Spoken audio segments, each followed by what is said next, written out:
जय माता दी दोस्तों, मैं राधा राजभर आप सभी लोगों का स्वागत करती हूँ कविता जायसवाल के चैनल पर। मैं सुना रही हूँ एक देवी पचरा गीत, तो कविता जायसवाल के चैनल पर जाएगा, तो आप लोग इस गीत को फुल वॉच करके सुनिए। कैसा लगा कमेंट बॉक्स में ज़रूर बताइएगा। वो दीदी वीडियो नहीं बना पा रही हैं, उनके लड़के का तबीयत ख़राब है, इसकी वजह से वीडियो बना के दे रही हूँ मैं। तो उनके चैनल पर जाएगा, कविता जायसवाल के चैनल पर जाएगा। आप लोग उनके चैनल का ज़्यादा से ज़्यादा सपोर्ट कीजिए और साथ में मेरे भी चैनल का सपोर्ट करते रहिए। तो सुना रही हूँ मैं देवी पचरा गीत, तो आप लोग फुल वॉच करके सुनिए। कैसा लगा कमेंट बॉक्स में ज़रूर बताइएगा।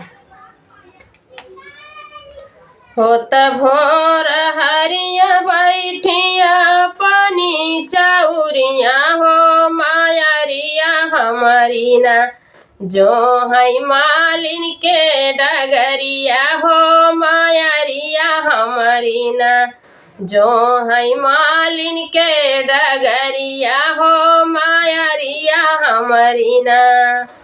होत भोर हरिया बैठिया पानी चाउरिया हो मायरिया हमारी ना, जो है मालिन के डगरिया हो मायरिया हमारी ना। चुनी चुनी फूलवा से भरी के डलरिया हो मालिनिया चलनी ना, शीतल मैया के दुअरिया हो मालिनिया चलनी ना, शीतल मैया के दुअरिया हो मालिनिया चलनी ना। चुनी चुनी फूलवा से भरी के डलरिया हो मालिनिया चलनी ना, शीतल मैया के दुअरिया हो मालिनिया चलनी ना। बेला गुलाब जूही चंपा चमेलिया हो कवन फुलवाना, माला गुछी मोरी मायरिया हो कवन फुलवाना, हरवा गुछी मोरी मायरिया हो कवन फुलवाना। बेला गुलाब जूही चंपा चमेलिया हो कवन फुलवाना, हरवा गुछी मोरी मायरिया हो कवन फुलवाना।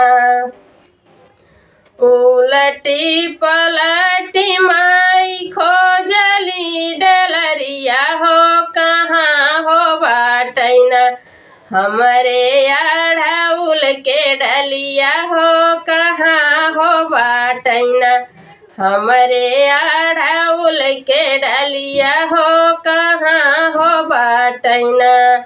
उलटी पलटी माई खोजनी डलरिया हो कहाँ हो बाटैना, हमरे अढ़उल के डलिया हो कहाँ हो बाटैना, हमरे अढ़उल के डलिया हो कहाँ हो बाटैना। गलवा में माला डाली अढ़उल मालिनिया हो कि भी हंसी बोलिया ना, बोलई हमारी मालिनिया हो कि भी हंसी बोलिया ना। गलवा में माला डाली अढ़उल मालिनिया हो कि भी हंसी बोलिया ना, नहीं जानी हम मरमिया हो कि भी हंसी बोलिया ना, नहीं जानी हम मरमिया हो कि भी हंसी बोलिया ना। तब मुस्काई बोल जाऊँ मालिनिया हो जनम जुगना, हमरो बुझबू मरमिया हो जनम जुगना, हमरो बुझबू मरमिया हो जनम जुगना।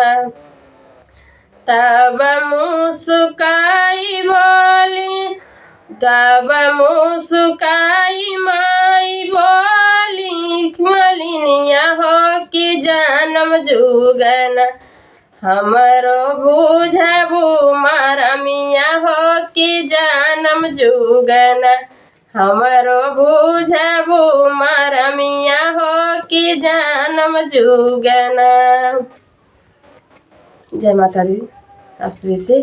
तो आप लोग कविता दीदी के चैनल का ज़्यादा से ज़्यादा सपोर्ट कीजिए। कविता जायसवाल के चैनल पर यह गीत जाएगा।